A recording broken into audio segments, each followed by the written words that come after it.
আপনার কাছে প্রশ্ন, আপনি বলেন তো, আপনি কি শাইখুল হাদিসের কথা শুনবেন না কোনো ফেসবুক মোল্লার কথা শুনবেন?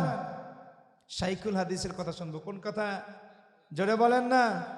আমরা দেশের ওলামায়ে কেরামের কথা শুনবো, এই সমস্ত টেডি মোল্লাদের কথা শুনবো না, ইউটিউব মৌলবীদের কথা শুনবো না, ফেসবুক মৌলবীদের কথা শুনবো না। আমরা শুনবো আমাদের আকাবিরে আহলে সুন্নাত ওয়াল জামাত, যারা আমাদের থেকে বিগত হয়ে গিয়েছেন, যাদের হাত ধরে আমরা দিন পেয়েছি, তাদের কথাগুলো শুনবো। তারা কিভাবে শবে বরাত পালন করেছেন, তারা শবে বরাতে নামাজ পড়েছেন, ঠিক কিনা বলেন? শবে বরাতে রোজা রেখেছেন। আল্লাহর হাবিব প্যারা নবী সাল্লাল্লাহু আলাইহি ওয়াসাল্লামের হাদিস আছে কি নেই? আছে কি নেই? লাইলাতুন নিসফে মিন শাবান, এই রজনীর ব্যাপারে আল্লাহর হাবিবের অসংখ্য অগণিত হাদিসে মোবারকা আমাদের মধ্যে আছে। পবিত্র কুরআনুল কারীম এই রজনীকে লাইলাতুল মোবারকা বলেছে। আর উপমহাদেশের মধ্যে এই রজনীটা লাইলাতুল বরাত বা শবে বরাত নামে পরিচিত। সুতরাং এত সুস্পষ্ট একটা রজনীকে আমরা প্রত্যাখ্যান করতে পারি না। আমরা ইবাদত বন্দেগীর মধ্যে কাটাবো, ঠিক কিনা বলেন? যদি বলেন লাইলাতুল বরাতের, শবে বরাতের নামাজের নিয়ম কি, আমরা সুন্দর করে নামাজগুলো কিন্তু পড়তে পারি। মাগরিবের নামাজ পড়ে আপনি 6 রাকাত আওয়াবিন নামাজ পড়বেন, আওয়াবিন নামাজ পড়ে আপনি গোসল করবেন। রাসূলুল্লাহ সাল্লাল্লাহু আলাইহি ওয়াসাল্লামের মুস্তাহাসান পর্যায়ের হাদিস, যে নবীজি বলেছেন লাইলাতুল বরাতে যত মানুষ গোসল করবে, গোসল করলে যতগুলো পানি তার শরীর থেকে প্রবাহিত হবে, ততগুলো সগীরা গুনাহ আল্লাহ তাআলা মাফ করে দিবে। যত ফোঁটা সগীরা গুনাহ, যত ফোঁটা পানি আপনার শরীর থেকে গড়াবে, ততগুলো গুনাহ মাফ করবেন কে? আরো জোরে বলেন, করবেন কে? তার দরবারে ক্ষমার কোনো কমতি নাই, তার দরবারে মাগফিরাতের কোনো কমতি নাই। কিন্তু বান্দা আমরা হাসিল করতে পারি না, এটা হচ্ছে আমাদের সমস্যা। এরপরে তাহিয়াতুল ওযু 2 রাকাত নামাজ পড়বেন, সূরা ফাতিহা পড়বেন, আয়াতুল কুরসি পড়বেন, 25 বার অথবা 5 বার সূরা ইখলাস পড়বেন, তাহিয়াতুল ওযু পড়বেন। আল্লাহ তাআলা আপনার গোসল, আপনার ওযুকে ইবাদতে পরিণত করে দিবেন। সুবহানাল্লাহ বলেন। এশার নামাজ পড়বেন, এশার নামাজের পরে আপনি দীর্ঘ সময় 8, 12, 14, 15 এরকম নির্দিষ্ট নয়, আপনি আপনার খুশি মতো অত্যন্ত আজিজি এনকেসারির সঙ্গে আপনি কমপক্ষে হলেও, ন্যূনতম হলেও 12 রাকাত নামাজ আদায় করবেন। নামাজে আপনি নিয়াত করবেন, নাওয়াইতু আন উসাল্লি লিল্লাহি তাআলা রাকাতাই সালাতি লাইলাতিল বরাত মুতাওয়াজ্জিহান ইলা জিহাতিল কাবাতিশ শরীফাতি আল্লাহু আকবার। আবার আপনি শিখে নেন, নাওয়াইতু আন উসাল্লি লিল্লাহি তাআলা রাকাতাই সালাতি লাইলাতিল বরাত নাফলু মুতাওয়াজ্জিহান ইলা জিহাতিল কাবাতিশ শরীফাতি আল্লাহু আকবার। এভাবে নামাজ পড়বেন, সূরা ইয়াসিন শরীফ পড়বেন, কোরআনুল কারীমের তেলাওয়াত করবেন, জিকির আজকার করবেন। শেষ রাতে গিয়ে সালাতুত তাসবিহ নামাজ পড়বেন। আল্লাহর হাবিব প্যারা নবী সাল্লাল্লাহু আলাইহি ওয়াসাল্লাম বলছেন, যদি কোনো মানুষ জীবনে অন্তত পক্ষে একবার হলেও সালাতুত তাসবিহ নামাজ পড়ো, দিনে একবার পড়ো, না পারলে সপ্তাহে একবার পড়ো, না পারলে মাসে একবার পড়ো, না পারলে বছরে একবার পড়ো, আর না পারলে জীবনে হলেও অন্তত একবার সালাতুত তাসবিহ নামাজ পড়া আমার নবী ফরজ করে দিয়েছেন। সুবহানাল্লাহ বলেন। সালাতুত তাসবিহ নামাজ পড়বেন, এরপরে তাহাজ্জুদ নামাজ পড়বেন, এরপরে ফজরের নামাজ পড়বেন, আল্লাহ দরবারে ক্ষমা প্রার্থনা করবেন। এই রাতে আমার আল্লাহ প্রথম আসমানে নেমে এসে ডাকেন, আল্লাহ মিন মুস্তাগফিরিন ফাগফিরলাহ, কে আসো ক্ষমা গুনাহগার, আমার কাছে ক্ষমা চাও, আমি তোমাকে ক্ষমা করে দিব। আল্লাহ বলেন, কে আসো আল্লাহ মিন মুস্তারজিকিন ফারজুকহু, কে আসো অভাবী, রিজিক নাই, রুজিতে কষ্ট, বিদেশ যেতে পারো না, ব্যবসা বাণিজ্য মন্দা, খেতে খামারে তোমার ফসল হয় না, সবাই আমার কাছে বলো, আমি আল্লাহ তোমাকে রিজিক দেব। সুবহানাল্লাহ বল। আমার আল্লাহ পারে কি পারে না? আরো জোরে বলেন, পারে কি পারে না? কোন একদিন এ দেশের আকাশে কালেমার পতাকা দুলবে,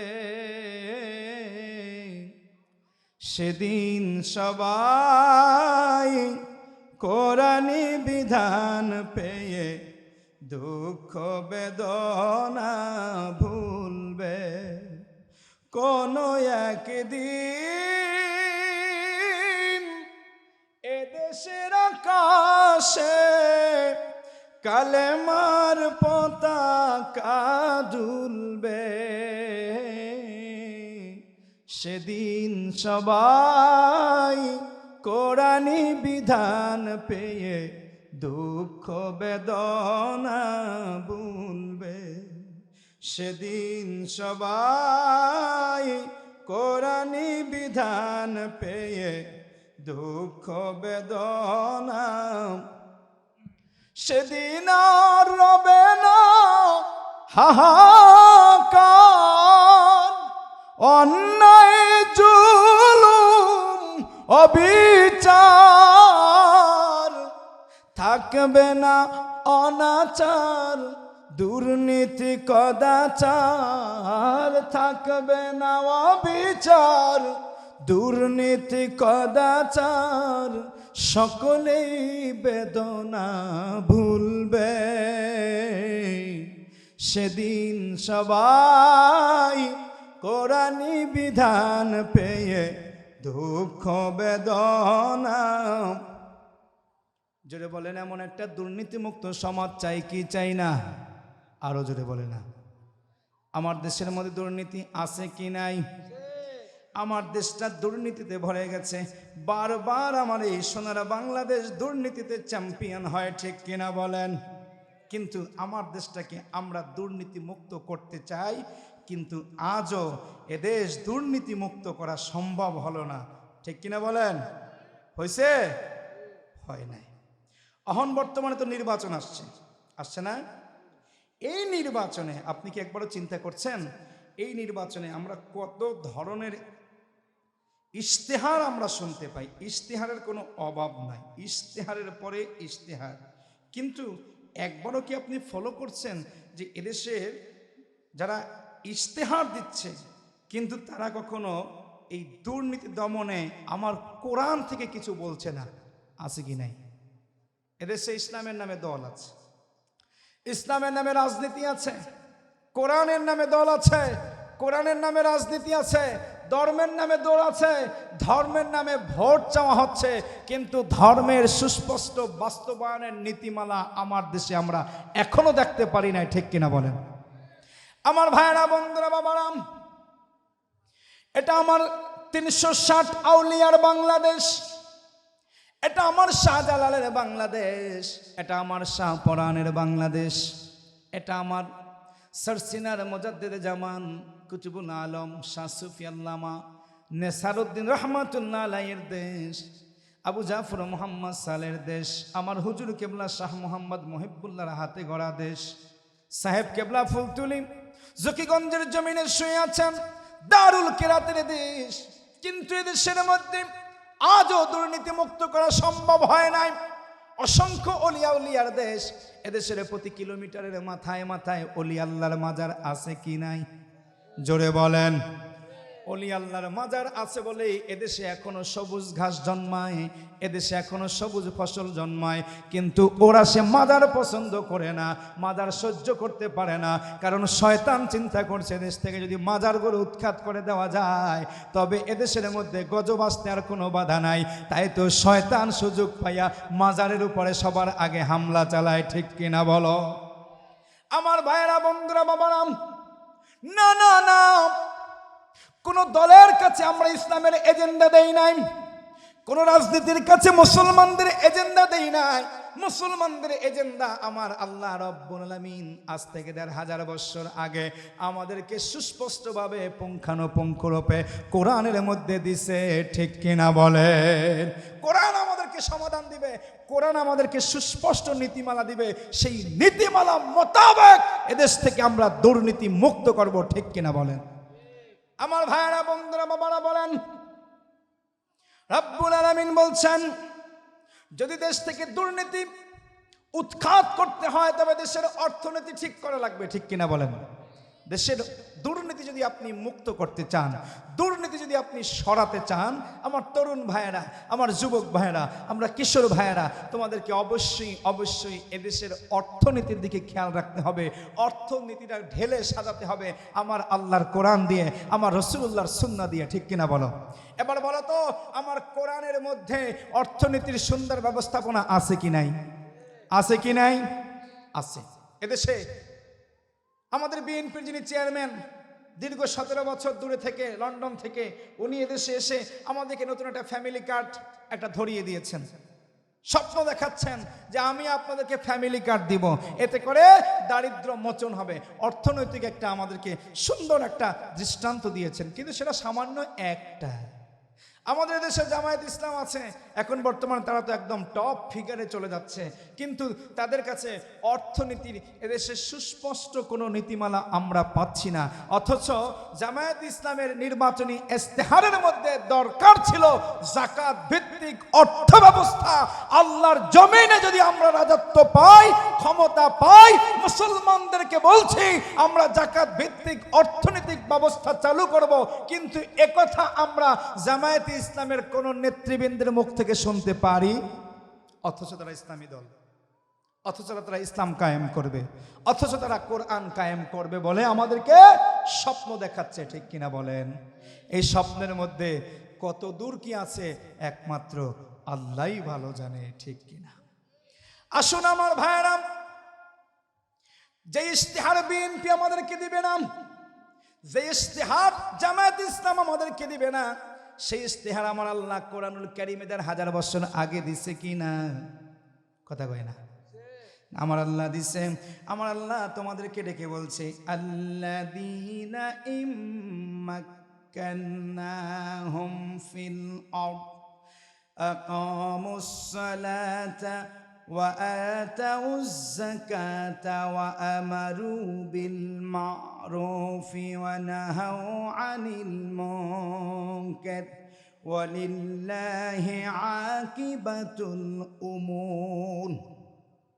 মালিক আল্লাহ সূরা হজের 41 নম্বর আয়াতে বলছেন, তোমরা যারা জমিনের মধ্যে রাজত্ব পাইবা বলে আশা করো, ক্ষমতা পাইবা বলে আশা করো, আমি আল্লাহ তোমাদেরকে রাজত্ব দিতে পারি, ক্ষমতা দিতে পারি, যদি তোমরা জমিনের মধ্যে নামাজ কায়েম করো, যাকাত ব্যবস্থা চালু করো, আর মানুষকে সৎ কাজের আদেশ দিবা, অসৎ কাজের নিষেধ করবা।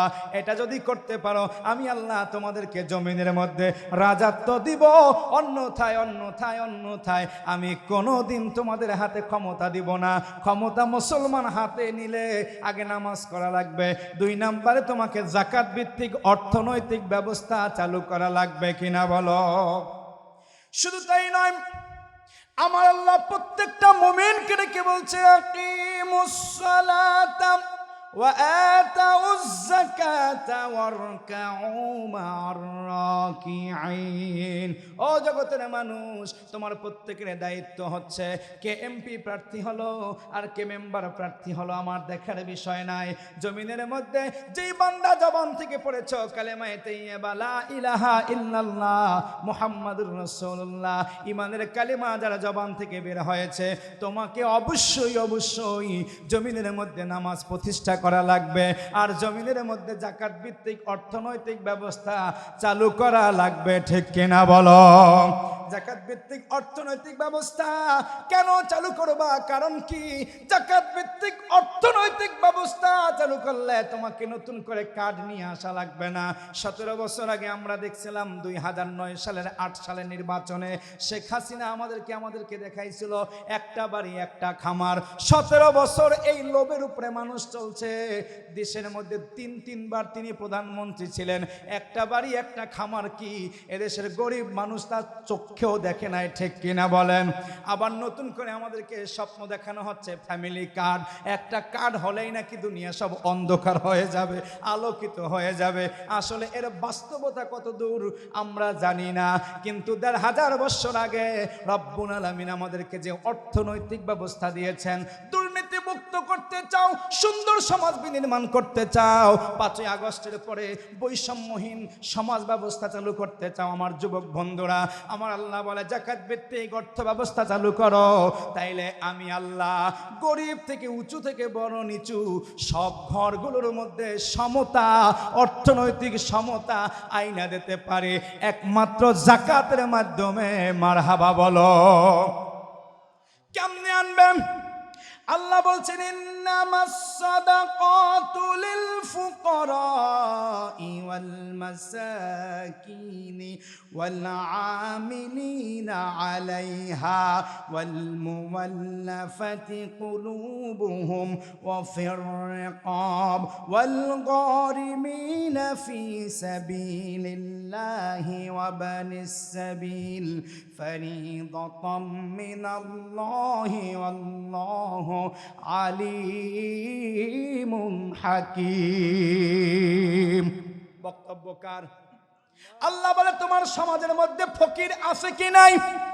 যার কিচ্ছু নাই, সম্পদ নাই, একবেলা খাইলে আর একবেলা খাইতে পারে না, ঘরের মধ্যে চাল দিলে বেড়া দিতে পারে না, চুলো থাকলে আগুন জ্বালানোর মতো লাকড়ি নাই, চাল থাকলে মাছ নাই, মাছ থাকলে তেল নাই, তেল থাকলে সওদাই নাই, এরা হচ্ছে ফকির।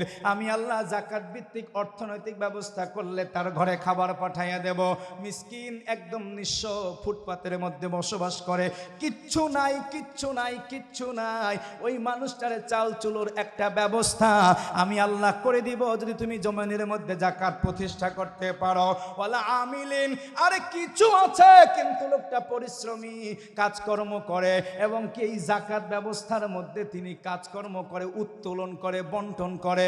আমার আল্লাহ কয় বন্টন করতেছো, উত্তোলন করতেছো, তুমি যাকাতের নীতি বাস্তবায়নের জন্য পরিশ্রম করতেছো, তোমার সংসার চালানোর মতো দায়িত্ব আল্লাহ বলছেন আমি নিয়ে নিলাম।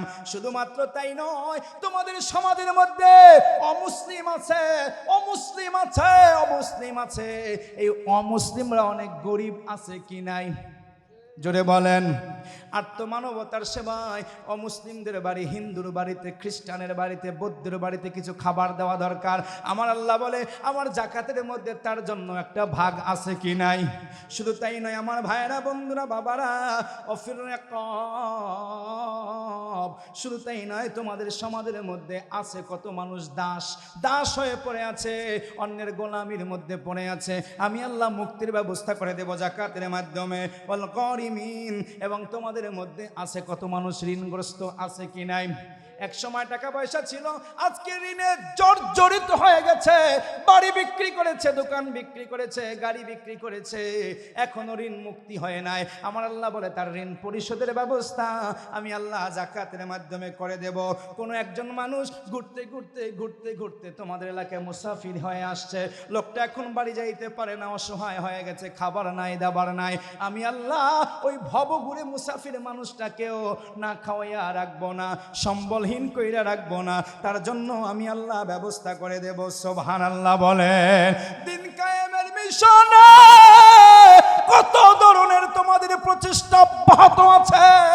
আমার দিন জমিনের মধ্যে প্রতিষ্ঠার জন্য, দাওয়াতি মিশন চালাইবার জন্য, এই যে মাহফিল বলো, মাদ্রাসা বলো, ফি সাবিলিল্লাহ জিহাদের ময়দান বলো, আমি আল্লাহ আমার দিন প্রতিষ্ঠার আন্দোলনকে বেগবান করার জন্য এই যাকাত ব্যবস্থার মধ্যে একটা সুন্দর সুন্দর বন্টন নীতিমালা করে দিয়েছি।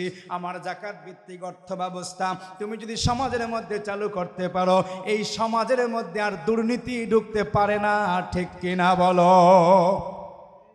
2 নাম্বার, দুর্নীতির আর একটা বড় প্রধান ফ্যাক্টর হয়ে দাঁড়িয়েছে সুদ। আছে কি নাই? আছে কি নাই? সুদ।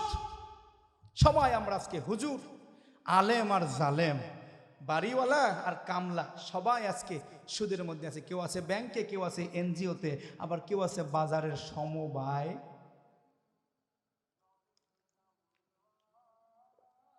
সমবায় সমিতির মাধ্যমে সুদ নেওয়া হচ্ছে। 5,000 টাকা সুদ নিয়ে 500 টাকা বেশি দিতে যাইয়া আল্লাহর বান্দাটা সারাটা বছর কিস্তি টানে, আর 25 টাকা কইরা সুদ দেয়। এই যে 25 টাকা কইরা সুদ দেয়, পুরো সুদটাই দেওয়া হারাম। অথচ বান্দাটা এই প্রতি বছরের মধ্যে ওয়াজ শোনে, মাহফিল শোনে, নামাজ পড়ে, শবে বরাতের নামাজ পড়ে, তারাবির নামাজ পড়ে, তাহাজ্জুদের নামাজ পড়ে, কিন্তু মাসে 25 টাকা সুদ দিতে যাইয়া আর সারা জীবনের আমলগুলো বরবাদ হয়ে যায়। একটা আমলও কাজে খাটে না, কারণ সে তো সুদের সঙ্গে জড়িত। আমার আল্লাহ বলছেন না না না, যদি দুর্নীতি মুক্ত সমাজ ব্যবস্থা কায়েম করতে চাও তাহলে তোমার জমিন থেকে সুদকে বিতাড়িত করতে হবে, সুদকে উৎখাত করতে হবে, ব্যবসাকে চালু করতে হবে।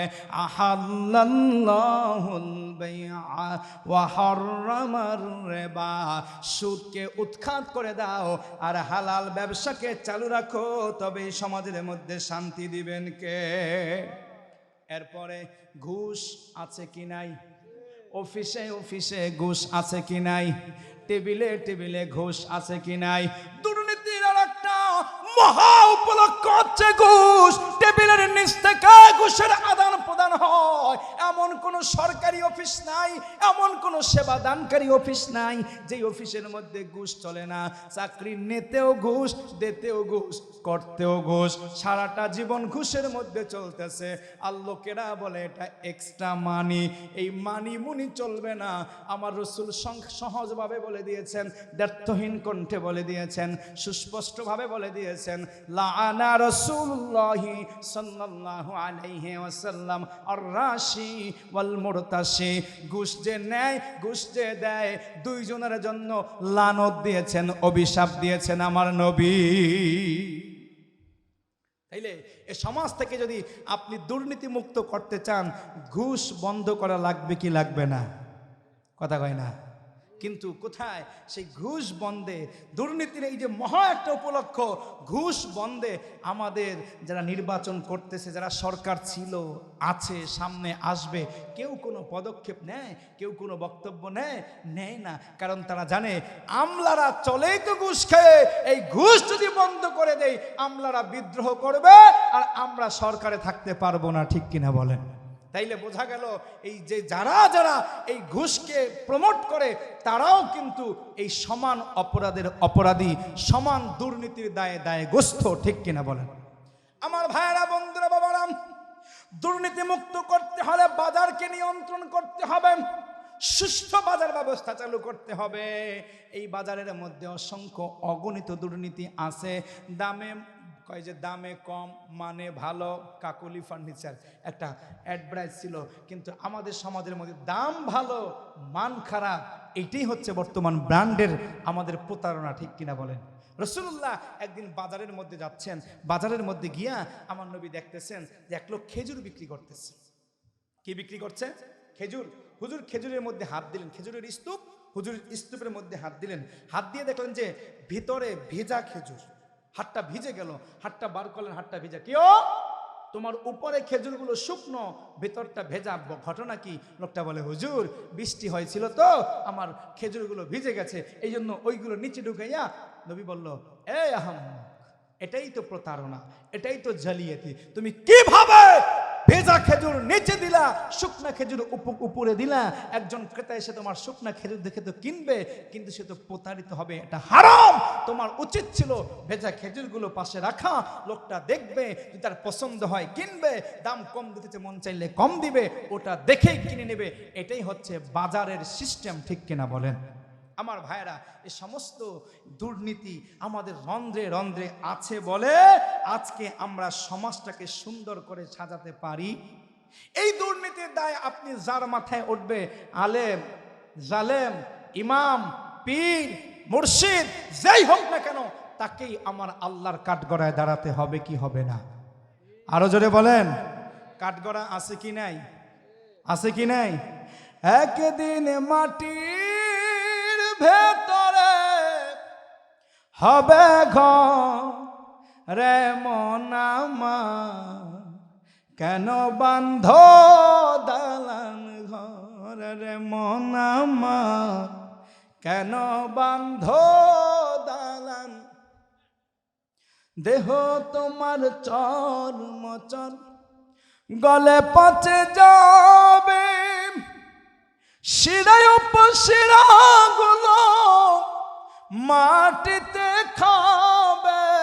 দেহ তোমার চর্মচর গলে পচে যাবে, শিরায় উপশিরাগুলো মাটিতে খাবে।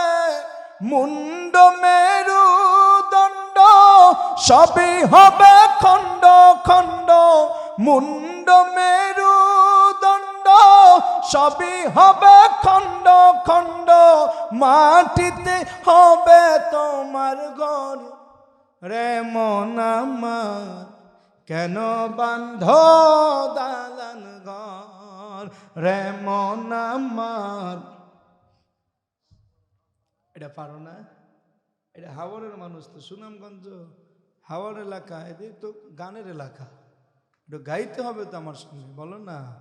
একদিন মাটির ভেতরে হবে ঘর, রে মন আমার।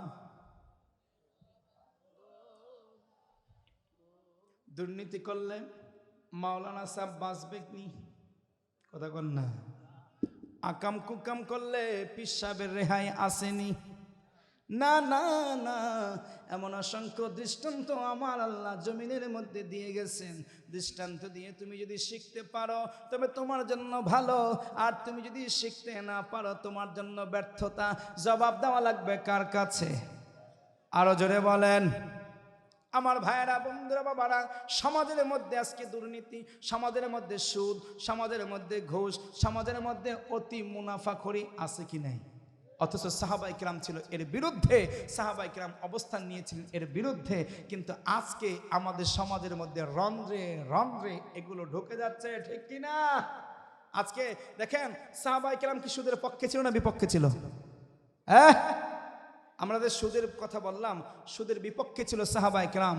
কিন্তু আমরা অত্যন্ত কষ্ট লাগে, আজকে একটা পোস্ট দেখলাম, একটা ফেসবুকের মধ্যে দেখলাম যে একটা তাফসিরের একটা স্ক্রিনশট। বিখ্যাত একজন তাফসির কারক, বাংলাদেশের একজন পতিত দশা একটা ইসলামী দলের যিনি কর্ণধার, যাকে মূল মানা হয়, তার লিখিত একটা তাফসির। ওই তাফসিরের সূরা আলে ইমরানের 130 নম্বর আয়াতের তাফসির করতে গিয়ে ওখানে তারা টিকার মধ্যে লিখেছেন, 99 নম্বর টিকার মধ্যে, যে উহুদের ময়দানে সাহাবায়ে কেরামদের বিপর্যয়ের পিছনে বেশ কয়েকটা কারণ ছিল। এর মধ্যে সুদ ছিল, অর্থাৎ সাহাবায়ে কেরাম নাকি সুদের সঙ্গে জড়িত ছিল। সুদের সঙ্গে জড়িত থাকার কারণে আল্লাহ তাআলা শাস্তি স্বরূপ তাহাদেরকে এভাবে এই দুনিয়ার মধ্যে উহুদের ময়দানে এভাবে অপদস্থ করেছে, পরাজিত করেছে। নাউজুবিল্লাহ বলেন। আসলে কি সাহাবায়ে কেরাম সুদখোর ছিলেন? উনি ওনার এই বক্তব্যের মধ্য দিয়ে, এই টিকার মধ্য দিয়ে, এই তাফসির দিয়ে উনি প্রমাণ করতে চান যে সাহাবায়ে কেরামের মধ্যেও প্রথম পর্যায়ে সুদ ছিল।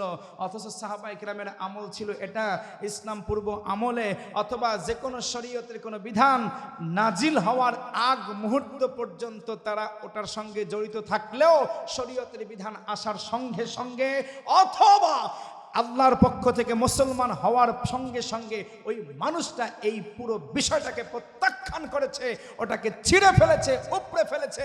যেভাবে মানুষের ঘরে ঘরে নাবিজ প্রস্তুত হতো, মদ এক ধরনের মদ, কিন্তু যখন আয়াত নাজিল হলো তখন কিন্তু সাহাবায়ে কেরাম আপন আপন ঘরে গিয়ে ওই নাবিজের পাত্রগুলো সঙ্গে সঙ্গে ভেঙে ফেলেছেন। সুতরাং তাদেরকে সুদের সঙ্গে জড়িত ইনাইয়া বিনাইয়া বলার মতো কোনো অবকাশ নাই।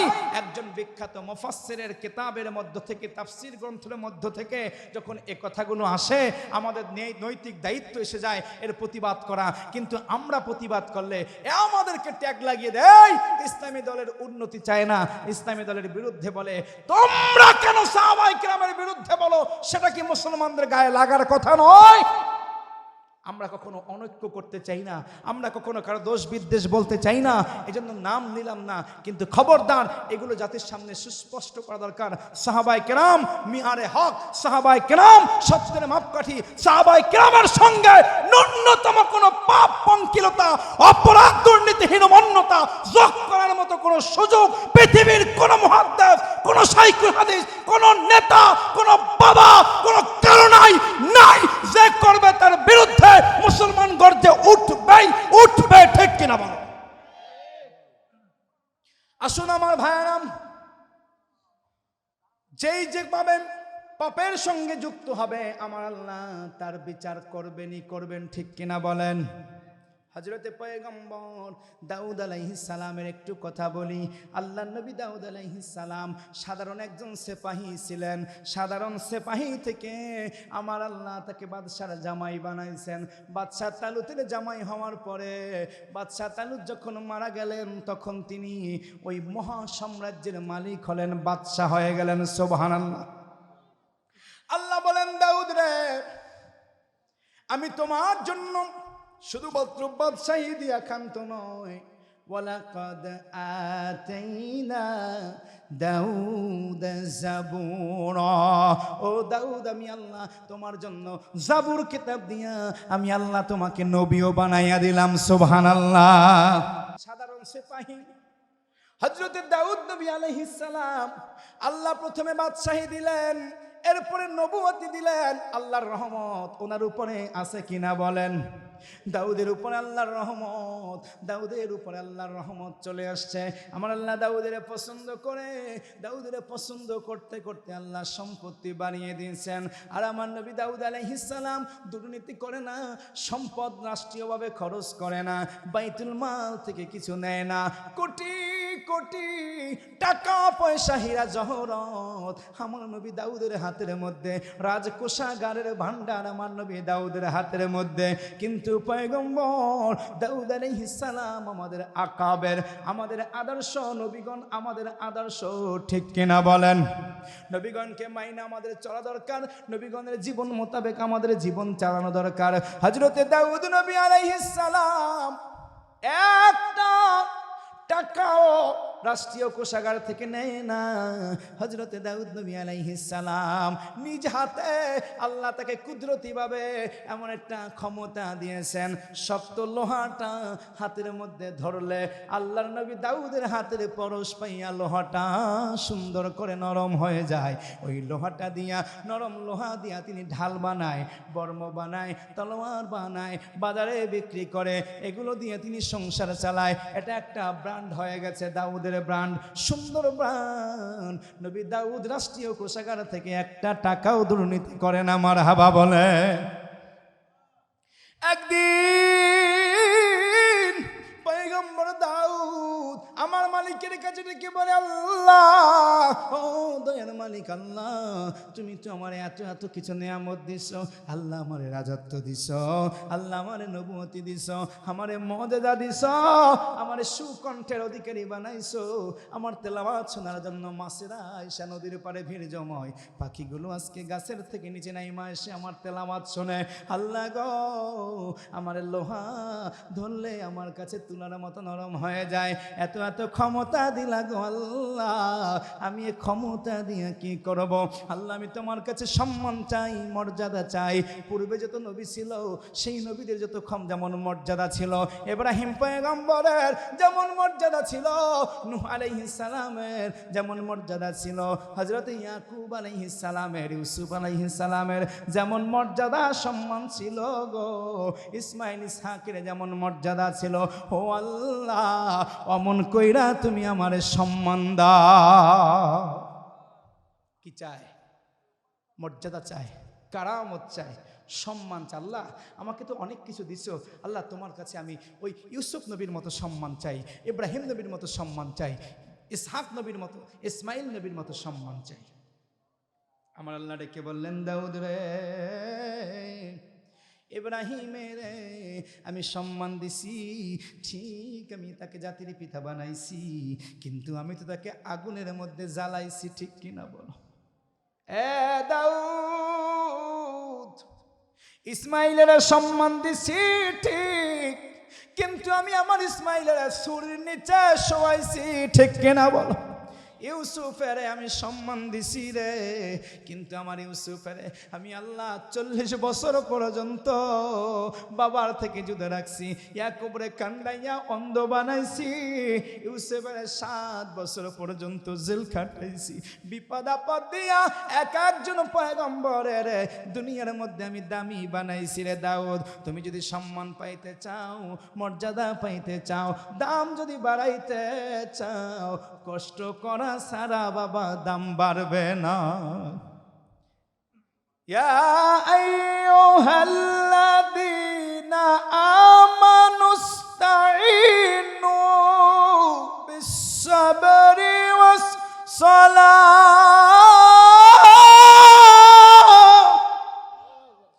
إن الله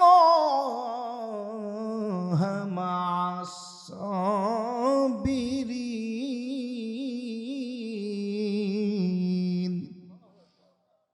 আল্লাহ কার সঙ্গে আছে? আল্লাহ ধৈর্যশীলদের সঙ্গে আছে। যারা ধৈর্য ধরতে পারে, নামাজও পড়ে, সবরও করে, নামাজও পড়ে, সবরও করে।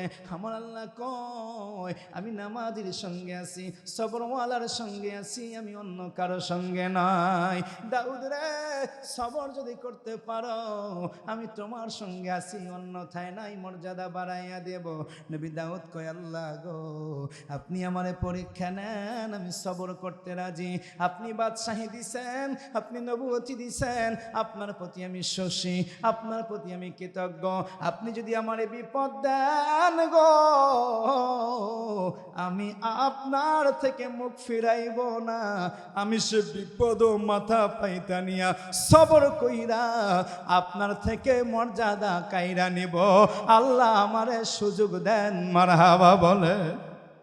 হযরত নবী দাউদ মাবুদের কাছে সবর করার মতো সুযোগ চাইলেন।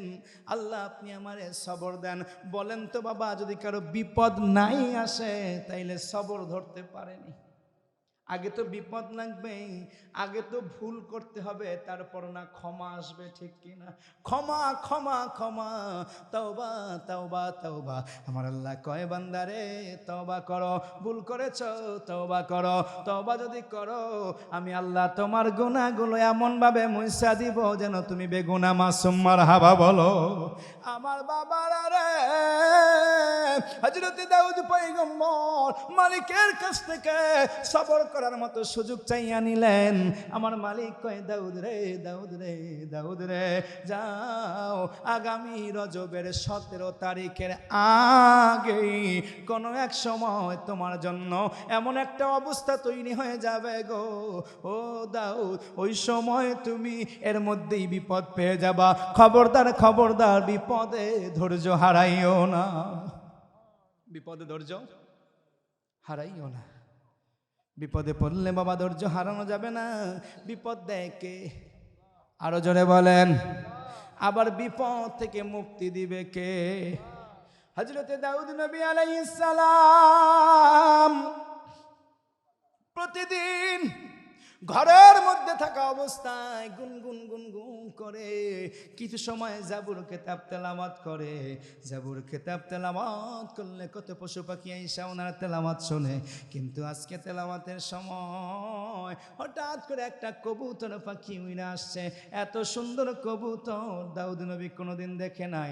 পা দুইটা সবুজ, ডানাটা মুক্তোর মতো সাদা, এই যে পেটটা রয়েছে লাল ইয়াকুত পাথরের মতো একদম টকটকে লাল, গোটা বডিটা সুন্দর, মাথাটা সুন্দর স্বর্ণের মতো চকচক করছে।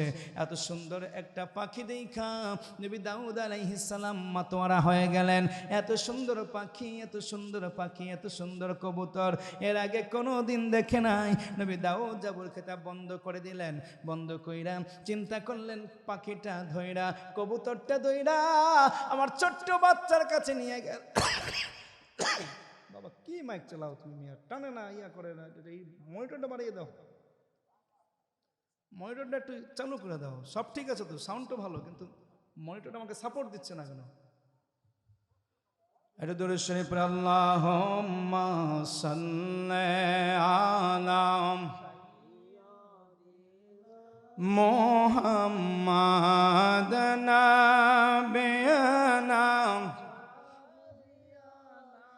মাওলানা মুহাম্মাদ আল্লাহুম্মা সাল্লি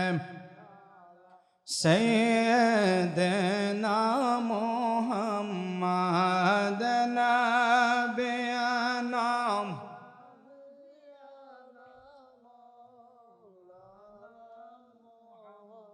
নবী দাউদ কবুতর দেখা প্রেমে মাতোয়ারা হইয়া এবার কবুতরের পিছনে পিছনে দৌড়ানো শুরু করলো ধরার জন্য।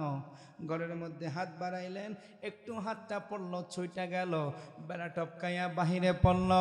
নবী দাউদ ঘর থেকে বাহিরে বের হলেন। বাহিরে বের হইয়া এবার ধরতে গেলেন, অমনি পাখিটা উড়াল দিল, উড়াল দিয়া বাহিরে চলে গেল। নবী দাউদ বাড়ির বাহিরে গেলেন, পাখিটা চোখের সামনে থেকে উড়াল দিয়া পাশের একটা বাগান বাড়ির মধ্যে চলে গেলেন। পয়গম্বর দাউদ আলাইহিস সালাম সুন্দর পাখির প্রেমে পয়রা, সুন্দর পাখি রূপে মাধুর্যতার মধ্যে মুখ আকৃষ্ট হইয়া পাখি ধরার জন্য বাগানের মধ্যে প্রবেশ করলেন। কার বাড়ি প্রবেশ করলেন দেখার খেয়াল নাই। কার বাড়ি আসলেন, কেন আসলেন? বাড়ি আসলে যে আগে অনুমতি নিয়ে ঢুকতে হয়, সালাম দেওয়া লাগে, কাশি দেওয়া লাগে, নিয়ম কানুন আছে কিনা? অন্য একটা বাড়িতে কি ইচ্ছা মতোই ঢোকা যায়নি, ঢোকা যায় না। আসসালামু আলাইকুম, বাড়িতে কেউ আসেননি, আমি আসতে পারি, অনুমতি নিয়ে ঢোকা লাগে। নবী দাউদ পায়ের রূপে মুগ্ধ হইয়া বাড়ির মধ্যে প্রবেশ করলেন। বাড়িটা ছিল নবী দাউদের একদম পাশ লাগোয়া, কিন্তু বাদশাহ হইয়া কোনোদিন তিনি এ বাড়িতে যান নাই। বাড়িটাও সুন্দর। বাড়ির মধ্যে প্রবেশ করলেন, দেখতে দেখতে উনি পাখির পিছনে ঘুরতে ঘুরতে এমন একটা কূপের কিনারে গিয়ে দাঁড়াইলেন। তাকাইয়া দেখে কূপের সামনে সুন্দরী রমণী একজন মহিলা গোসল করে। একজন মহিলা গোসল করে। এটা দেখে তো হযরত দাউদ পয়গম্বর একদম হা করে তাকিয়েছে। এত সুন্দর, এত রূপ, এত চমৎকার, এত সৌন্দর্য, এত মাধুর্যতা, এত লাবণ্য আল্লাহ এই রূপসী, এই ভুবন মোহিনী রমণীর শরীরের মধ্যে দিয়েছেন। এই তো আল্লাহর নেয়ামত, সুবহানাল্লাহ বলেন। হযরত দাউদ পয়গম্বর সুন্দরী রমণী দেখে ওনার প্রেমে মাতোয়ারা হয়ে গেলেন, দেওয়ানা হয়ে গেলেন। পাখির আর কোনো খবর নাই।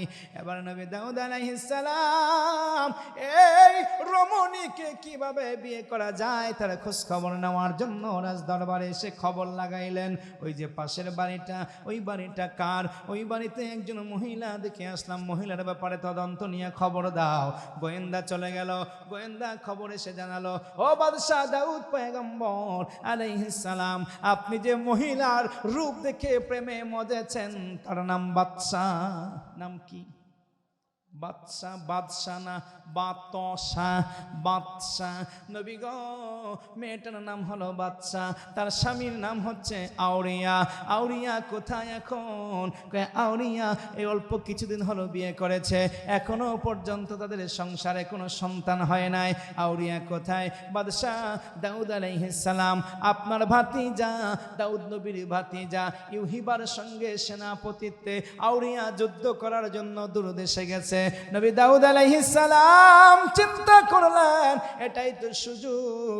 এবার তিনি একটা পত্র লিখলেন ভাতিজা ইউহিবার কাছে, ইউহিবা রে, তোমার ওখানে আউরিয়া নামে একজন লোক আছে, তোমার ওখানকার যুদ্ধ বিজয় হলে পরে আউরিয়াকে নতুন করে সেনাপতির দায়িত্ব দিয়া অমুক দুর্গ বিজয়ের জন্য পাঠাইয়া দেবা। আউরিয়া সেখানে দায়িত্ব পালনের জন্য চলে গেলেন। কিন্তু এবারও আউরিয়া বেঁচে থাকলেন। আবার নবী দাউদ আলাইহিস সালাম আরেকটা চিঠি দিলেন আউরিয়ারে, ওখান থেকে তুমি অমুক এলাকায় অমুক জনপদ বিজয়ের জন্য চলে যাবা। নবী দাউদ আলাইহিস সালামের একের পর এক নির্দেশ আউরিয়া পালন করতেছে। পরের অভিযানে যাইয়া হযরতে দাউদ নবীর সেনাপতি আউরিয়া দুনিয়া থেকে শহীদ হয়ে যায়, আল্লাহর দরবারে চলে যায়, লোকটা মারা যায়। এখন তো এদিকে বাদশা তো বিধবা হয়ে গেছে। খবর যখন নবী দাউদের কাছে পৌঁছে যায়, নবী দাউদ আউরিয়ার স্ত্রী বাদশাকে আপন বিবি বানাইয়া নেয়। স্বপ্ন পূরণ হয়েছে কিনা কথা বলেন না, খেয়াল করেন না? না, স্বপ্ন এটাই চাইছিলেন যে যদি আউরিয়া শহীদ হয় যুদ্ধে তাহলে ওনাকে বিয়ে করবে। এটা কিন্তু তেমন বেশি কোনো খারাপ কোনো কিছু ছিল না। উনি না ওনাকে খুন করেছেন, না মেরেছেন, না অত্যাচার করেছেন, অবিচার করেছেন। ওনার একটা স্বপ্ন, যদি এই সিটটা খালি হয় তাহলে আমি এই সিটে বসবো। কিন্তু তবুও তো এর মধ্যে একটা কৌশল আছে কি না? এই কৌশলটা আমার আল্লাহ পছন্দ করলেন না। আগেই বলছি বাবা, দুর্নীতি আর অপরাধ যেই করো না কেন, ভুল যেখান থেকেই হোক না কেন রে বাবা, দুনিয়ার জন্য কোনো লোভ করা যাবে না। লোভ করলেই বিপদে পড়া লাগবে, লোভ করলেই আল্লাহ এই জমিনের মধ্যে তোমার শাস্তি দিবে কি দিবে না? লোভে পাপ, জোরে বলেন। আবার নবী দাউদ বাদশার কাছে বিবাহের প্রস্তাব পাঠাইলেন, বাস্তব শর্ত দিলেন। ও নবী দাউদ আলাইহিস সালাম, আপনি তো বাদশাহ, আপনি তো রাজা, আপনি তো সম্রাট, আবার আপনি একজন নবীও। আমি আপনার সঙ্গে বিবাহ বসতে আগ্রহী, আমি আপনার সঙ্গে বিবাহ বসতে রাজি। কিন্তু নবী দাউদ রে, আমি বাদশাহী চাই না, আমি সাম্রাজ্য চাই না। আপনার তো আরো 99 জন বিবি আছে, আমার কোনো আপত্তি নাই, কিন্তু আমার গর্ভে যদি কোনো পুত্র সন্তান হয়, আল্লাহর কাছ থেকে বলে দোয়া কইরা ওই পুত্রের জন্য নবুয়তির ব্যবস্থা করে দিতে হবে। আমি বাদশাহী চাই না, আমি নবুয়তি চাই। বাদশা বলতেছে, আমার গর্ভে সন্তান হলে ওই সন্তানকে নবুয়তি দিতে হবে। আপনি আল্লাহর কাছে দোয়া করবেন, আল্লাহর কাছে বলে এই নবুয়তিটা আমার সন্তানের জন্য আইনা দিতে হবে। নবী দাউদ বলেন, ঠিক আছে, আমি তোমার জন্য সেটাই করব। আর ইতিহাস বলে, তারিখের কিতাব বলে যে এই বাদশার গর্ভেই জন্ম নিয়েছেন দাউদ আলাইহিস সালামের কলিজার টুকরা সন্তান, পরবর্তী বিশ্ব জাহানের যিনি বাদশা হয়েছেন হযরতে সুলাইমান আলাইহিস সালাম। মারহাবা বলেন। এবার নবী দাউদ আল্লাহর একজন জলিলে কদর পয়গম্বর ছিলেন। রাতের বেলা উনি নির্দিষ্ট একটা মসজিদের মধ্যে ইবাদত করতেন। ওনার ওই ঘরের মধ্যে কেউ প্রবেশ করতে পারতো না, কারো প্রবেশের অধিকার ছিল না, উনি ওখানে ঢুকতে কাউকে দিতেন না, প্রহরীরা নিযুক্ত থাকতো, দাঁড়িয়ে থাকতো। হঠাৎ করে উনি নামাজের মধ্যে মশগুল, এমন সময় দুইটা মানুষ সামনে দাঁড়াইয়া বলে, নবী দাউদ আলাইহিস সালাম, আমরা বড় একটা বিচার নিয়ে এসেছি, আমাদের বিচারটা ফয়সালা করে দেন। নবী দাউদ বলে, কি গো, আমার তো পাহারাদার আছে, এখানে তো কারো ঢোকার কোনো নির্দেশনা নাই, কেমন করে তোমরা ঢুকলা? ওরা বলতেছে, হুজুর সে কথা পরে বলবো, আগে আপনি আমাদের বিচারটা ফয়সালা করে দেন। কি বিচার তোমাদের, কি সমস্যা তোমাদের বলো আমাকে। নবী দাউদ আলাইহিস সালাম, এই যে লোকটা দেখেন, উনি আমার বড় ভাই, আলাদা থাকে, ওনার 99টা দুম্বা আছে, আমার মাত্র একটা দুম্বা, কিন্তু উনি ওনার 99টা দুম্বা থাকার পরেও আমার একটা দুম্বা নেওয়ার জন্য ষড়যন্ত্র করে। ও নবী, আমার একটা মাত্র দুম্বা, এইটাও উনি কায়রা নিতে চায়, আপনি একটু বিচার করে দেন। এবার নবী দাউদ ওই লোকটার দিকে তাকাই, ওই মেয়ে, এত লোভ কেন তোমার, এত লোভ কেন? লোকটার 99, তোমার 99টা আছে, আর এই লোকটার মাত্র একটা, এইটাও তুমি নিবার চাও? ঘটনা কি? তোমার তো উচিত আরো 5টা তোমার ছোট বাইরে দেওয়া, ঠিক কিনা বলেন? নবী যে লোক একটা দুম্বাও যার চোখে হজম হয় না, সহ্য করতে পারে না, ওই লোকের বিচারে কি হওয়া দরকার? এবার নবী দাউদ বলে, এর উপরে আল্লাহর গজব পড়ো। লোক দুইটা অবাক হইয়া হাসতে হাসতে নবী দাউদের সামনে থেকে অদৃশ্য হয়ে গেল। অদৃশ্য হওয়ার সময় বলতে লাগলো, আজকে নবী দাউদ আলাইহিস সালাম নিজের বিচার নিজেই করে নিল। কি বলে? নিজের বিচার নিজেই করলো। হায় হায়, নবী দাউদের বুঝতে বাকি রইল না, এরা তো আসলে যেমন তেমন কোনো বাদী বিবাদী নয়, এরা তো দুনিয়ার কোনো মানুষ নয়, এরা আল্লাহর ফেরেশতা। নিজের বিচারের কথা বলে গেল, আসলেই তো আমি এমন একটা কাজ করছি, আমার 99 জন স্ত্রী ঘরের মধ্যে বর্তমান ছিল, তবু আমি আউরিয়ার স্ত্রীকে বিয়ে করার জন্য কত রকমের কৌশল অবলম্বন করলাম। হায় রে, একটা দৌড় দিয়া ইবাদতখানা থেকে বের হইয়া নবী দাউদ চলে গেলেন জঙ্গলায়। এখন আর কেউ খুঁজে পায় না। রাতের আধারের মধ্যে কোন জায়গা থেকে বের হয়েছে। সকালবেলা প্রহরীরা দেখে হুজুর তো বের হয় না, ঘরের দরজা ধাক্কা দিয়া ভেতরে ঢুইকা দেখে ঘরটা খালি। এদিকে নবী দাউদ রাজদরবার থেকে বের হইয়া দৌড়াইতে দৌড়াইতে জঙ্গলের মধ্যে চলে গেছে। জঙ্গলের মধ্যে যাইয়া মাবুদের কদমে সিজদায় লুটাইয়া মাবুদের ডাকে আর বলে, আল্লাহ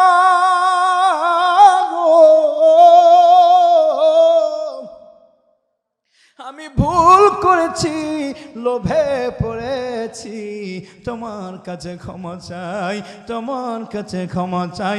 তুমি যদি মাফ না করো দুনিয়ার কোথাও ক্ষমা পাওয়া যাবে না।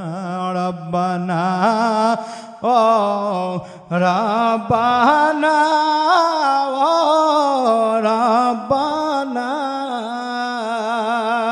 না বুঝিয়া করছি গুনাহ, বুঝলে করতাম না, হায় রে না বুঝিয়া ও না বুঝলে করতাম না। গুনার দরিয়ায় মাওলা ভাসতেছি, তোমারি দুআরে পয়রা কানতেছে আল্লাহ, তোমারি দুআরে পয়রা কানতেছে। আমার ভাইরা, কান্না হবে কার কাছে? আমার ভাইরা রে, যদি কাঁদতে পারো গুনার কারণে, যদি কাঁদতে পারো তোমার গুনাহ তো আর থাকবে না, আমলনামার মধ্যে গুনাহ তো আর থাকবে না। আরো আরো ওই গুনাহ যত করছো তার চাইতেও কোটি গুণে আমার আল্লাহ নেক দিয়া পূরণ কইরা দিবে। মারহাবা বলো। নবী দাউদ কান্দে, মাওলা কি ভুল করলাম আমি বুঝেছি, আল্লাহ ক্ষমা কইরা দাও। একদিন দুই দিন নয়, একদিন দুই দিন নয়, এমন কইরা কইরা নবী দাউদ রাজদরবার সাইরা জঙ্গলে জঙ্গলে ঘুরে, দাড়ি লম্বা চুল লম্বা গো, খাবার নাই পেটে পাথর বান্দা, গাছের ফল খাইয়া পাতা খাইয়া 40 বছর পর্যন্ত কান্দে রে। আর মালিকের কাছে একটা ভুলের ক্ষমা চায়। ইন্নাল্লাহা গফুরুর রহিম। আল্লাহ তো ভাই ক্ষমাশীল, আল্লাহ তো দয়ালু, আল্লাহ তো দয়াময়। আমার আল্লাহর দয়ার সাগরে জসময়রা গেল।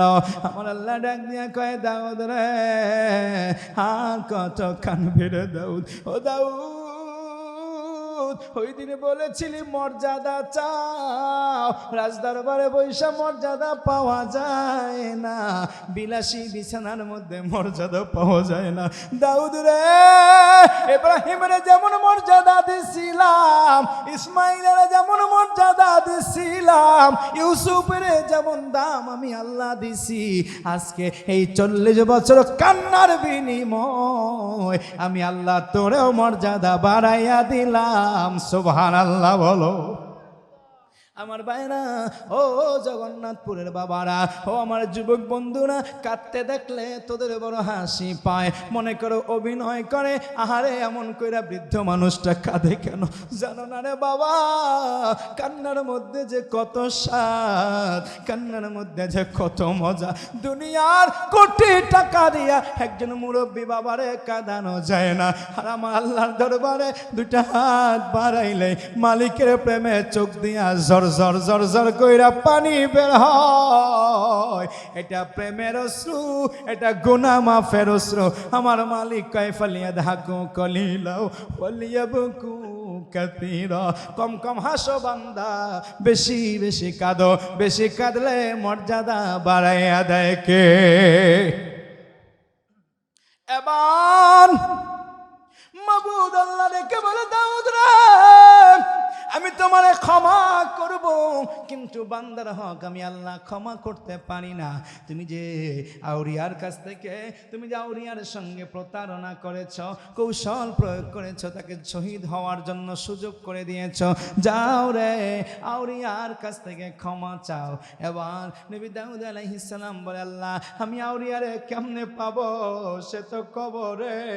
এবার আমার আল্লাহ কয় যাও রে দাউদ আমি সুযোগ করে দিলাম, আমার রহমতে আউরিয়ার কবরের কিনারে যাইয়া ডাক দাও, আমি আউরিয়ারে জীবন্ত করে দেব।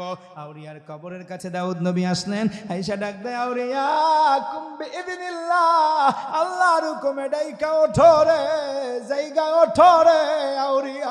আউরিয়া দাঁড়াইলো আর বিরক্তি শুনে বলে কে আমার জান্নাতি আনন্দের ঘুম ভাঙ্গা দিল রে, এত আরামের ঘুম কে ভাঙ্গা দিল। আউরিয়া আমি নবী দাউদ আলাইহিস সালাম, আমারে চিনছনি?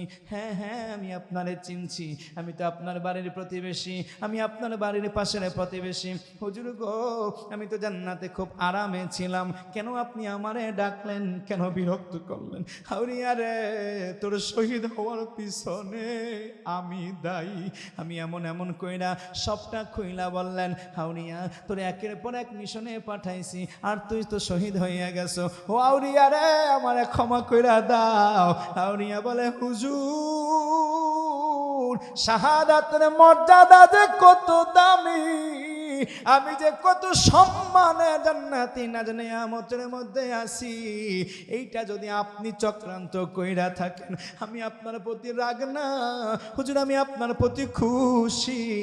এই সুযোগটা কইরা দেওয়ার জন্য আমি আপনারে ধন্যবাদ জানাই। আউরিয়া রে না না না, তবু আমি তোমার কাছে মাফ চাই, আমারে ক্ষমা কইরা দাও। দিসনি আউরিয়া, হুজুর আমি আপনারে ক্ষমা কইরা দিলাম, হুজুর আমার সঙ্গে আর কিছু কইরেন না, আমাকে তাড়াতাড়ি যাইতে দেন, জান্নাতি নাজ নিয়ামত ছাড়া আমার আর কিছু ভালো লাগে না। আউরিয়া চলে গেলেন কবরে, আবার স্বাভাবিক হয়ে গেল কবরটা। নবী দাউদ এবার চলে আসলেন রাজ দরবারের মধ্যে। আগে একটা কথা বলছি বাবা, লোভে পাপ, কথা কয় না, লোভে পাপ, পাপে মৃত্যু, লোভে পাপ। আবার 40 বছর পরে নবী দাউদ রাজ দরবারে এসে রেখে, রাজাত্ব তোমার আগের মতো নাই, সবই আছে কিন্তু পরিবর্তন। নতুন সিংহাসনে রাজ দরবারের পুরাতন সিংহাসনে নতুন একজন সম্রাট বসা, ওই সম্রাটের নাম হচ্ছে সালুম।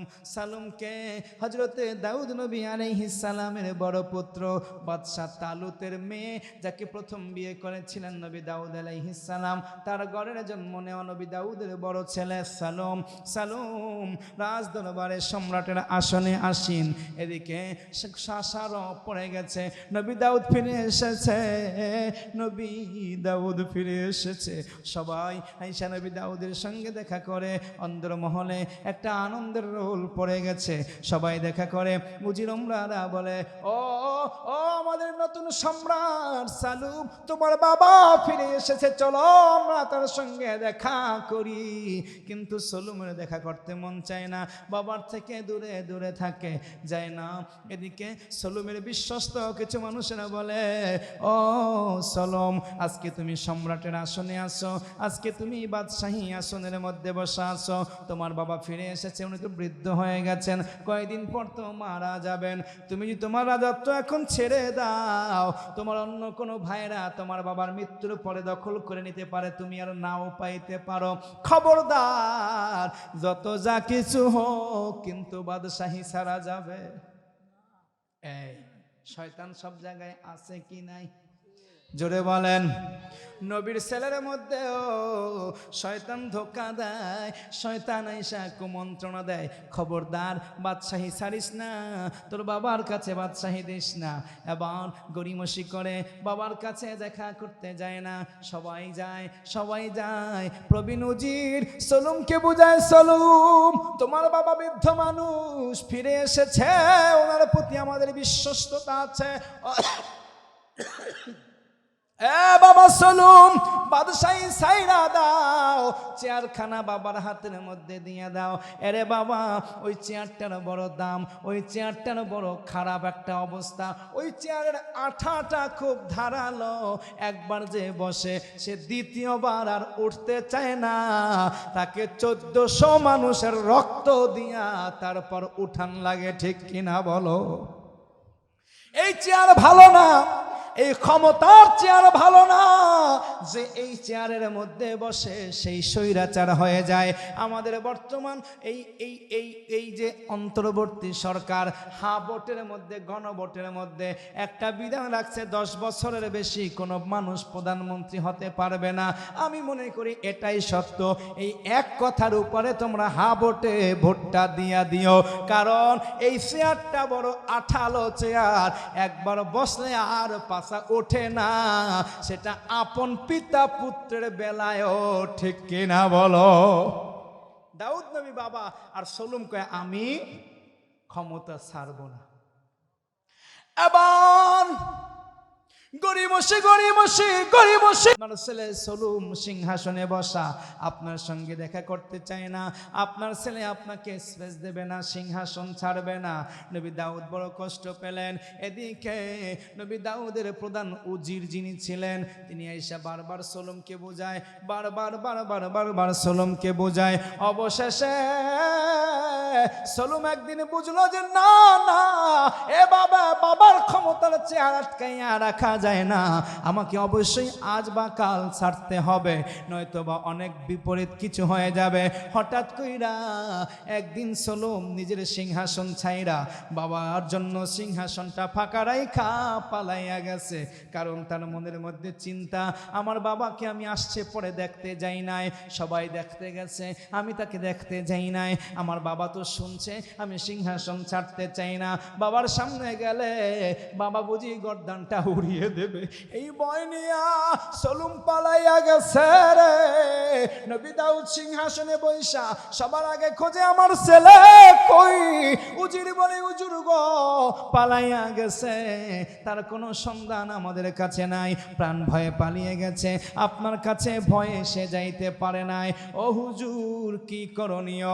নবী দাউদ বলে রে ছেলে আমার ভুল করছে, কিন্তু আমি তো বাবা, আমি আমার ছেলের উপরে কোনো বেজার না, ছেলেরে মাফ কইরা দিলাম। বাবারে চেনো, মায়ের চেনো, যত অন্যায় করো অপরাধ করো মা বাবা মনে রাখে না।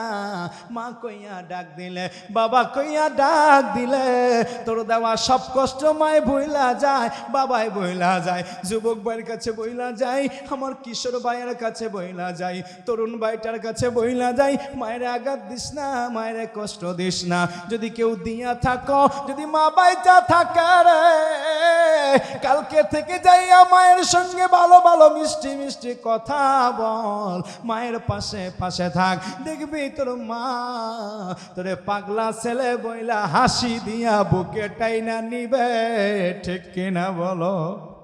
মায়ের কান্দন যাবত জীবন,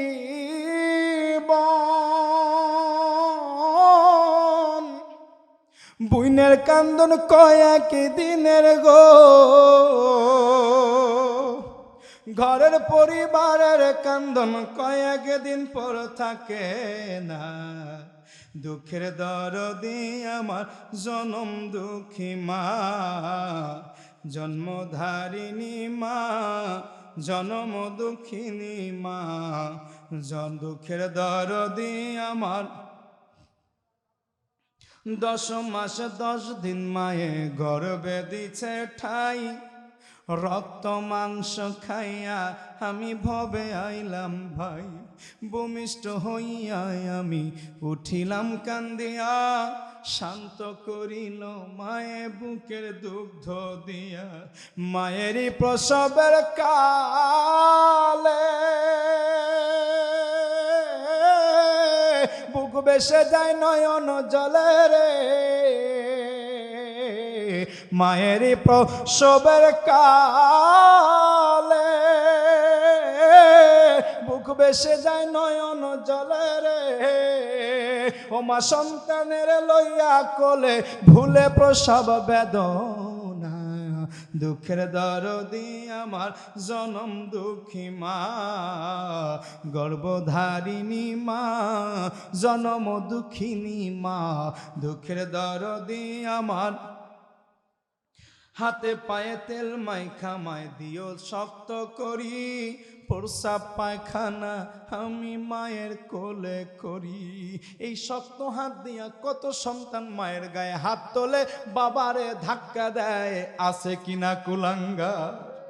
হাতে পায়ে তেল মাইখা মায় দিল শক্ত করি, প্রস্রাব পায়খানা আমি মায়ের কোলে করি, তবু মায়ের রাগ করলো না, বিজল গুয়ে মুতে আমারে শুকনায় রাখিয়া মায় থাকে বিজাতে, অসুখ হইলে দেখি চাইয়া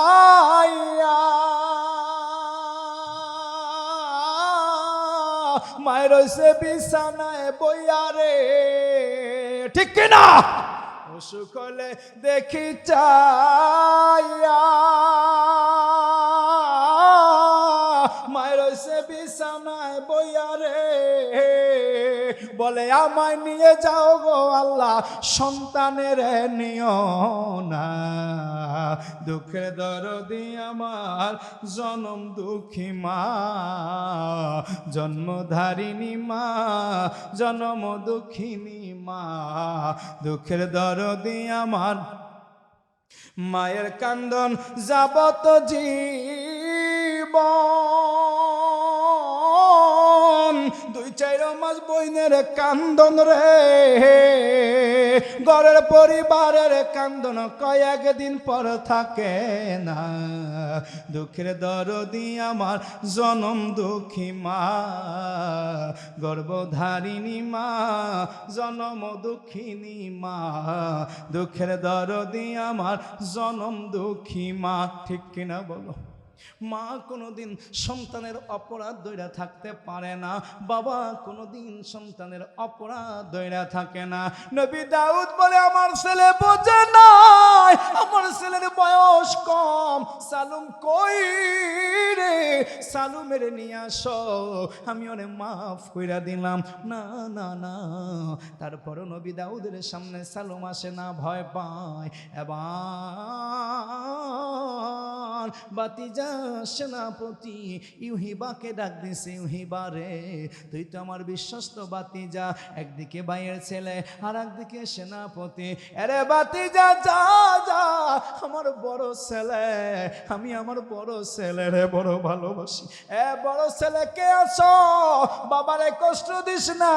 মা বাবা বড় ছেলের জন্য কলেজাটা কান্দে, কারণ মা বাবা জীবনে প্রথমবারের মতো বাবা ডাক শুনছে, মা ডাক শুনছে, বড় ছেলে তোমার মুখ থেকে ওই তৃপ্তির আনন্দটা আজও ভুলতে পারে না।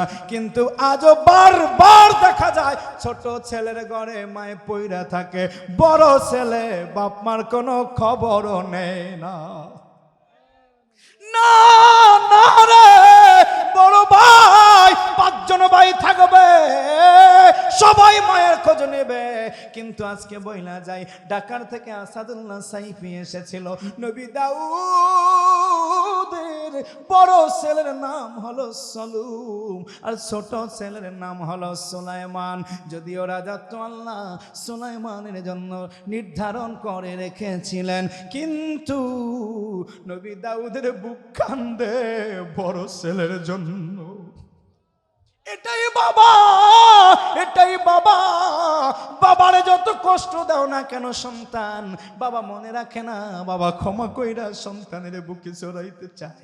এই উহেবা যা, তোর সৈন্যবাহিনী নিয়ে একটু খোঁজ কর, আমার কলিজার টুকরা ছেলেটা কোথায় আছে। সব সময় রাজদরবারে থাকছে, 40টা বছর পর্যন্ত আমি ছিলাম না, আমার সিংহাসনটা বাবাটা আঁকড়ে রাখছে। আজকে না জানি কোন জায়গায়, না জানি মশায় খায়, না জানি ঠিক মতন খাবার পায় না, না জানি ঠিক মতন ঘর নাই, বিছানা নাই, বৃষ্টিতে বেজে রোদ্রে পড়ে আমার ছেলের কষ্ট আমি মানতে পারি না। নবী দাউদ সলুমের জন্য পেরেশান। ইউহিবা বের হয়ে গেলেন, খুঁজতে খুঁজতে ইউহিবা অবশেষে পেয়ে গেলেন। এদিকে চাচার প্রতি বিশ্বস্ত ইউহিবা, চাচার প্রতি দরদ, অত্যন্ত বুক ভরা দরদ। মনে করলেন এই আমার চাচা তো ভাই বাবারে কষ্ট দিছে, আসলে ওর বাইচা থাকার মতো কোনো অধিকার নাই। নবী দাউদ বলছে, খবরদার ইউহিবা রে, আমার ছেলেরে আঘাত করবি না, কষ্ট দিবি না, তারকে কোনো অ্যাকশনে যাবি না। কিন্তু ইউহিবার মনের মধ্যে রাগ, চাচারে তুই কেন এভাবে কষ্ট দিলি? ইউহিবা সলুমকে খুঁজা পাইয়া তলোয়ার দিয়া জায়গার মধ্যে হত্যা কইরা দেয়। সলুম দুনিয়া থেকে বিদায়। আগেই বলছি বাবা, লোভে পাপ পাপে, জোরে বলেন, লোভে পাপ পাপে মৃত্যু। সলুমের অদৃষ্টের মধ্যে ছিল এমনটাই। বাবার সিংহাসনের উপরে লোভ করছে। আমার আল্লাহ কয়, লোভ করিস না, লোভ করিস না। বাবা ক্ষমা করলেও আমি আল্লাহ ক্ষমা করব না। লোভের পরিণতি মৃত্যু হবেই হবে, ঠিক কিনা বলো? ইউহিবা সলুমের মাইরা ফালাইছে। নবী দাউদের কাছে খবর পৌঁছেছে। নবী দাউদ শোকে মুজ্জমান হয়ে গেছে, কষ্টে বুকটা পাথর হয়ে গেছে, অ্যাকশনে যাবে। নবী দাউদ চিন্তা করলো, দীর্ঘদিন পর্যন্ত আমি তো সিংহাসনের বাইরে ছিলাম, সেনাবাহিনীর কমান্ড, সেনাবাহিনীর নেতৃত্ব, সেনাপ্রধান আমার ভাতিজা ইউহিবার উপরে। তার বিরুদ্ধে যদি এখন অ্যাকশন নেই, তাকে যদি আমি হত্যা করি, আমার বিরুদ্ধে সেনাবাহিনী চলে যেতে পারে, একটা ভেজাল হয়ে যেতে পারে। নবী দাউদের মনের মধ্যে কষ্ট, সন্তান হত্যার কষ্ট। নবী সুলাইমানকে যখন তিনি ওসিয়ত করে দিয়ে যান, তিনি যখন শেষ বয়সে চলে যান, আর বাদশাহী করতে পারবেন না, বেঁচে থাকবেন না, ভাবে নিলেন। সুলাইমান নবীকে রেখে বললেন, বাবা সুলাইমান, আমি মনে করি আগামীর এই সম্রাটের এই সিংহাসনে বাবা তুমি বসবা। এ বাবা, কিছু তোমারে ওসিয়ত করে দিয়ে যায়। নবী সুলাইমান রে ওই দিন নবী দাউদ আলাইহিস সালাম ওসিয়ত যেগুলো করেছিলেন, তার মধ্যে এটাও ওসিয়ত করেছিলেন, আমি তোমার ভাই হত্যার বিচার নিতে পারলাম না, আমি আমার ভাতিজা ইউহিবাকে হত্যা করতে পারলাম না, রাজনৈতিক কারণে পারলাম না। তুমি সুলাইমান সিংহাসনে বৈশা বড় ভাই হত্যার বিচার করবা, ইউহিবারে হত্যা করবা, এটা আমার তোমার প্রতি ওসিয়ত। নবী সুলাইমান পরবর্তীতে সিংহাসনে বসেছেন এবং তিনি ইউহিবাকে ভাই হত্যার বিচারে দণ্ডিত করে তাকে তিনি হত্যা করেছেন। এই হচ্ছে আমার ভাইয়েরা, দুর্নীতিমুক্ত সমাজ বিনির্মাণে আল্লাহ কাউকে ছাড় দেন না। সুতরাং কোন সমাজের মধ্যে বসবাস করছেন, কোন মানুষের কোন দল আর কোন ইসলামী দলের কি ইশতেহার দিবে আর কি আমাদেরকে শোনাবে আর আমাদেরকে বলবে দুর্নীতিমুক্ত বাংলাদেশ করবে? না রে ভাই, এ আসাম মরিচিকার মতো এদেশে কোনো তন্ত্র মন্ত্র দিয়া এদেশে কখনো দুর্নীতিমুক্ত করা সম্ভব হবে না। এ দেশটাকে যদি দুর্নীতিমুক্ত করতে হয়, এ দেশটাকে সুন্দর করে সাজাতে হয়, সুশৃঙ্খল পরিবেশ করতে হয়, একমাত্র সমাধান আছে আল্লাহর কোরআনে, ঠিক কিনা বলেন? বাকি সবাই যে যেমন করবে আল্লাহ তার পরিণতি তাকে তেমন ভাবেই ভোগ করবে, অবশ্যই অবশ্যই, ঠিক কিনা বলেন? আল্লাহ তাআলা অচিরেই আমাদের সমাজের মধ্যে কোরআনের রাজ কায়েম করে দেখ, কোরআনের সংবিধান আমাদেরকে আল্লাহ তাআলা দান করুন। আর সংসদ চলবে কোরআনের মতে, অন্য কোনো মতবাদ নয়, অন্য কোনো দর্শন নয়। হাজারবার সংশোধন হলেও এই সংবিধান দিয়ে এদেশে সত্যিকারের ন্যায় ইনসাফ প্রতিষ্ঠিত হবে না যতক্ষণ পর্যন্ত না কোরআনকে সংবিধানে না পাঠাতে পারবেন। এজন্য নির্বাচনে তো বহু মানুষ বহু দলের পক্ষে ভোট চাইবে, আমি আপনাদেরকে ভোট চেয়ে গেলাম অনাগত কোরআনের পক্ষে। আল্লাহ যদি কোনোদিন কোরআনকে এদেশের মানুষের সামনে নিয়ে আসে, আদি সেদিন আমাদের ভোট কালো কালি দিয়া নয়, হয়তো দরকার হতে পারে কোরআনকে বিজয়ী করার জন্য, সংসদে পৌঁছানোর জন্য ওই কালো কালির সিল মারলে কোনোদিন কোরআন প্রতিষ্ঠিত হবে না। কোরআনকে সংবিধানে দেখতে হলে বুকের তাজা রক্ত জমিনে ঢেলে দিতে হবে।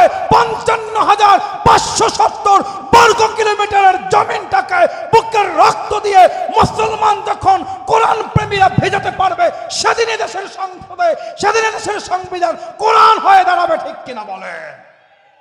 রক্ত দিতে প্রস্তুত?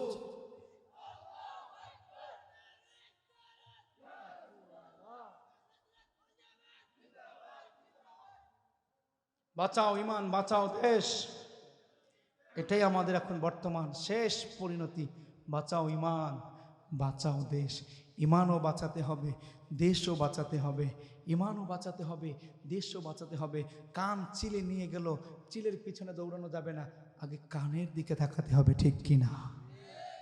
11 দল করলো, কয় শরিয়ত বাস্তবায়ন করব।